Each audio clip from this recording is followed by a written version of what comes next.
Good evening, Ottawa. I'm Babcock, obviously. So I'm just gonna break the ice with telling you about the last time I actually had a sexual encounter. And right before it, the woman I was about to penetrate said, "Oh my God, do we gotta do this same position every single time?" And I said, "Hey, that depends. Do I gotta pay you every single time?"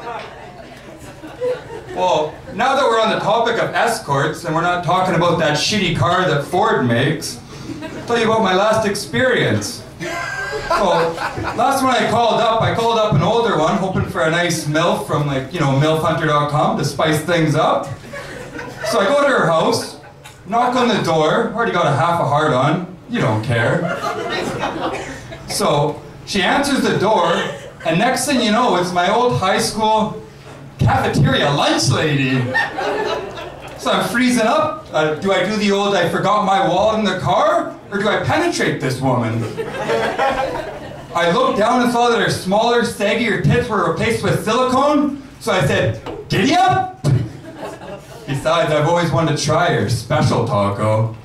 But this time, I'll be serving her the Frank and the beans, if you know what I mean. Too much? So I got a family wedding coming up, right? Gotta find a date, which is pretty much better odds of training a drunken monkey to drive to Mexico and text his buddies all around the world. Ain't happening. I'll never forget that one wedding where I brought the 40-year-old Asian escort as my date. At one point, my Uncle Willie asked her if she wanted to dance. She said, "Yeah, sure, 20 bucks. Grab that chair and meet me in that dark corner over there." You know what this caused at the wedding? A lineup. But we had a really good time. We really enjoyed the open bar and especially the hotel room after. Hey, so don't you guys hate that when your car won't start? Especially when it's parked in front of a well-advertised XXX porno store? Or don't you hate that when you have sex with a really unfortunate-looking woman, and a couple weeks later, she informs you that she was born with a pecker between her legs? You know you'll get a trunk call him/her again. Or don't you hate that when your friends get laid in your own bed before you do? And you're on the ground in a sleeping bag? Videotaping? Try not to make too much noise while you're eating your Doritos at the same time.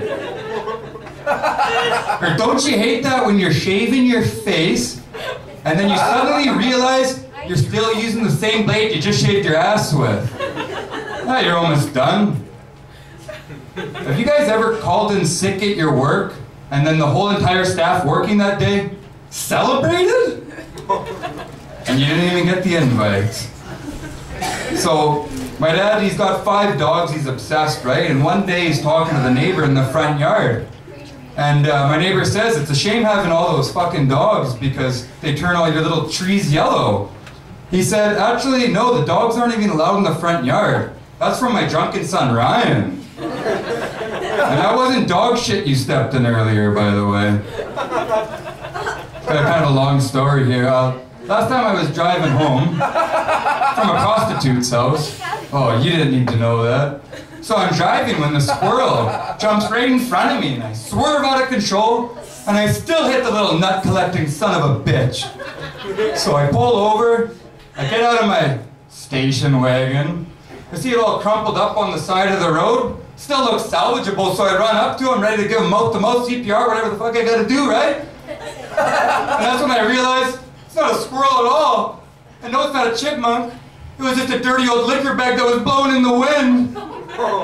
And it might even have been mine from last night. That's when I realized, fuck, am I ever drunk? You ever been so drunk you drive yourself to the drunk tank? You walk in thinking you're at the local bowling alley.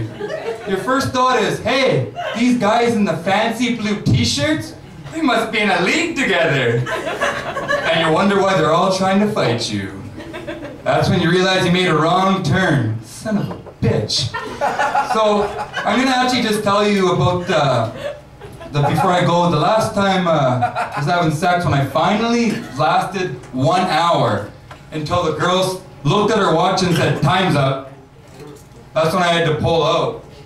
Another 150, that is, to keep going for another 2 minutes. Anyways, I'm Ryan Babcock. Thank you very much. You guys have been a lot of fun.